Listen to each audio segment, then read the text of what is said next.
Tingnan ang iyong mga daliri. Ano ang napapansin mo sa haba ng hintuturo at ng ring finger mo? Alin ang mas mahaba? Pantay ba sila? Alam mo bang sa palmistry ang haba ng iyong hintuturo o index finger at ng iyong ring finger ay may kaugnayan sa iyong personality trait o pag-ugali? Halina't kilalanin natin ng mas malalim ang ating mga sarili base sa haba ng ating mga daliri. Ang topic natin sa video na ito ay Finger Length Personality Test. Ito ay isang nakakaintrigang paraan na inaalam ang ugnayan sa pagitan ng haba ng daliri at mga katangian ng personalidad. Sa Finger Length Personality Test ay masusuri natin ang anatomy ng kamay mula sa hinlalaki hanggang sa maliit na daliri na kilala rin bilang pinky finger. Alam mo ba na ayon sa pagsasaliksik may kaugnayan ang haba ng daliri natin sa pagkaka-expose natin sa testosterone habang tayo ay nasa loob ng sinapupunan ng ating mga nanay. Teka lang, ano bang ibig sabihin ng testosterone? Testosterone is the male sex hormone that is made in the testicles o bayag ng mga lalaki. Mahalaga ang testosterone hormone levels. Bakit? Dahil ito ay kailangan upang maging normal ang male sexual development and function ng isang lalaki. During puberty in the teen years, testosterone helps boys develop male features like body and facial hair, deeper voice, and muscle strength. Alam mo ba na ang lalaki at babae ay parehong merong male and female hormones sa katawan?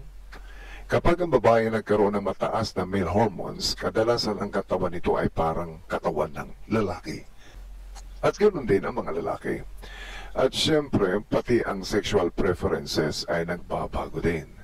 Kaya nga, ang babae ay nagiging tomboy at ang lalaki naman ay nagiging bading o bakla. Ayon pa sa pag-aaral, kapag mas maikli ang iyong index finger, ikaw ay mas naka-expose sa mataas na level ng testosterone sa sinapupunan pa lamang.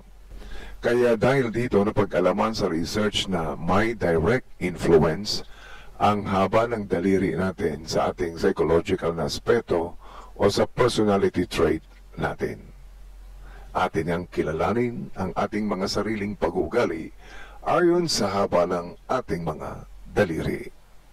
Una, kung ang iyong index finger ay mas mahaba kaysa sa iyong ring finger, tulad ng nakikita natin sa larawan, nagpapahiwatig ito na mayroon kang leadership trait at handa ka upang manguna sa iba't ibang sitwasyon. May tiwala ka sa iyong sarili at may kakayahan sa pagbibigay ng payo o advice. Ang iyong kakayahan na magbigay ng gabay at payo ay kahanghanga dahil sa pagkakaroon mo ng iyong kalmadong pananaw.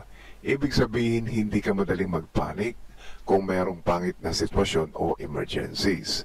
Hindi ka din padalos-dalos sa paggawa ng desisyon.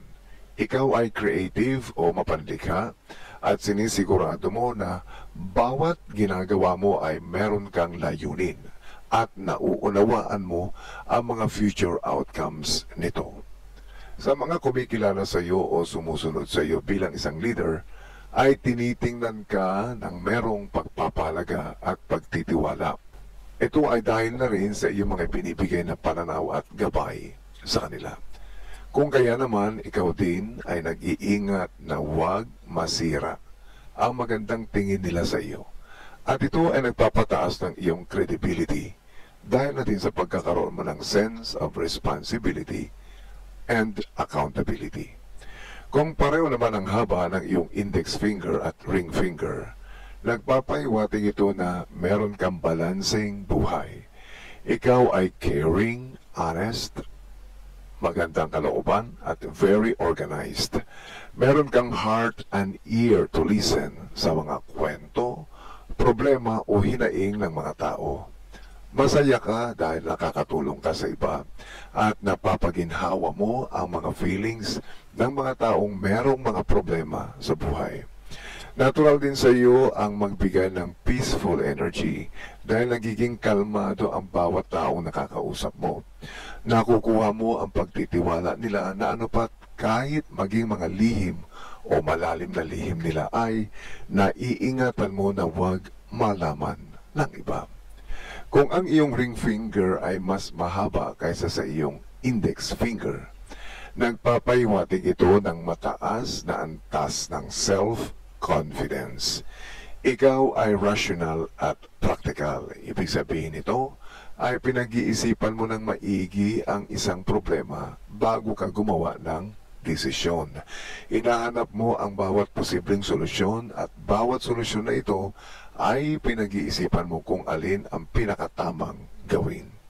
Hindi ka madaling magupo o matalo ng mga problema dahil na din sa nakikita mo lagi ang mas madaling paraan.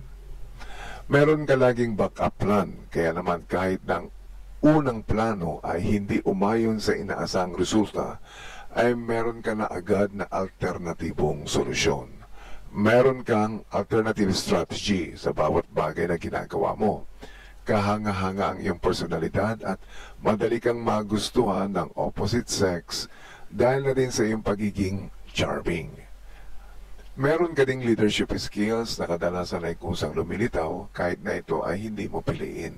Dahil sa taglay mong mataas na uri ng self-confidence, pagmamalasakit sa kapwa, pagiging mapagpakumbaba at napakadaling lapitan ng mga tao. Thank you very much for watching this video, and if you find it helpful, please consider subscribing and hitting the bell button so you will be notified and don't miss my new videos. Please share if you think your friends should know more about their personality.